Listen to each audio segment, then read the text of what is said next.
আজকে আমি অনেক দিন পরে মাওয়াতে এসেছি ইলিশ মাছ খেতে, কারণ ইলিশ মাছ আমার অনেক পছন্দের একটি ফিশ। তো আজকে আমি আমার সব ফ্রেন্ডদেরকে সাথে করে নিয়ে আজকে আমরা মাওয়াতে এসেছি। তো অনেক দিন পরে আমাদের এরকম একটা প্ল্যান হয়েছে। অ্যাকচুয়ালি আমি বাসায় ঘুমাচ্ছিলাম, তো আমাকে ঘুম থেকে আমার বান্ধবীরা আমাকে তুলে নিয়ে আজকে মাওয়ার প্ল্যান করেছে। তো আমি একদম নো মেকআপ লুকে চলে এসেছি, একদম খুবই সাধারণভাবে।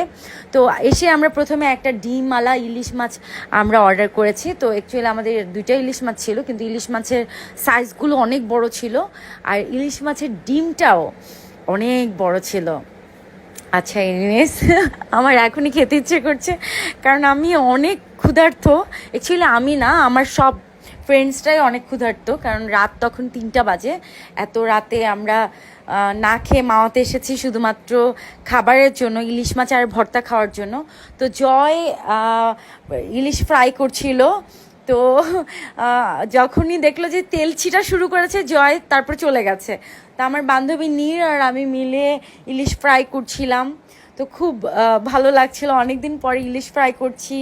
আর ইলিশ মাছের যে সুন্দর একটা স্মেল বের হয়েছে, ও মাই গড, একটা জুসি জুসি স্মেল, মনে হচ্ছিলো যে এখনই খেয়ে ফেলি।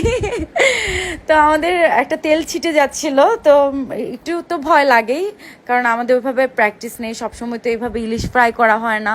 তো শখের বিষয় আজকে আমরা সবাই মিলে ফ্রাই করেছি। আমাদের খাবার রেডি, আর গরম গরম ভাতের সাথে এই ইলিশ মাছটা খেতে যে কি মজা। আর সাথে অনেক রকম ভর্তা ছিল, ইলিশ মাছের লেজের ভর্তা, তারপর হচ্ছে এমনি পেঁয়াজের ভর্তা, সালাদ, আর অনেক রকম আইটেম ছিল আমাদের সাথে। আজকে মাওয়া ট্যুরটা অনেক মজার ছিল। Bye bye.